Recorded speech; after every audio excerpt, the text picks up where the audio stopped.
Rusca bilənə də iş var yoldaşlar. Rusca bilənə işlər var. Misal üçün, ofis assistenti işi var yoldaşlar. 1000 manatlıq civarında olan bir işdir.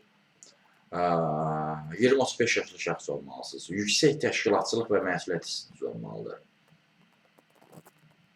Azərbaycan və rus dilini səlis bilməlisiniz. Ofis proqramlarında işləmə bacarığınız olmalıdır. Bilirsinizsə, bu işə müraciət etməyi düşünə bilərsiniz.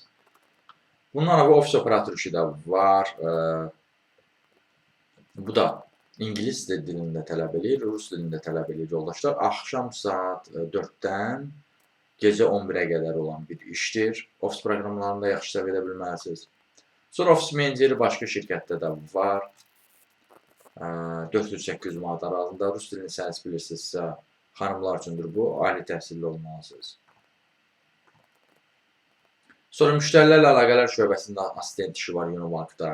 Farmalayında çağrı mərkəzində operator işi var. Resepsiyon işi var. Sonra Paşa Sığortada işçiyə ehtiyacı var. Təkrar sığorta üzrə işçiyə ehtiyacı var. Rus dilini tələb edir sizdən yoldaşlar. Rus dilini bilirsinizsə, İngilis dilini bilirsinizsə, ofis proqramlarını bilirsinizsə, iqtisadiyyat, maliyyə, hüquq, müraciət üzrə ali təhsiliniz varsa, o işə müraciət edə bilərsiniz.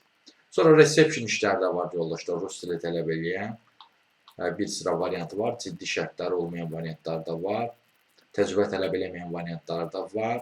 500-600 manatlıq oteldə resepsiyon işidir. Rus və İngilis dilini sərbəst danışıq səviyyəsində bilirsinizsə, müraciət edə bilərsiniz. Və yaxud da sərbəst olmayan variantı da var. Rus və İngilisi danışıq səviyyəsində sadəcə bilirsinizsə, belə deyim, ona da müraciət edə bilərsiniz. Bu işlərə də müraciət edib dəstək istəyirsə və yaxud da digər işlərlə də tanış olmaq istəyirsə, bir sözlü iş tapmacı çətinlik çəkirsə, onunla bağlı əlaqə vasitəsilə mesaj yaza bilərsiniz. Əlaqə vasitəsi profildə qeyd olunubdur. Siz bu videonu harada görürsünüzsə, kanala daxil olun, Toğrul kanala. Kanala daxil olduqdan sonra diqqət eləsəniz, profildə əlaqə vasitəsi var. Həmin əlaqə vasitəsini götürüb mesaj yaza bilərsiniz.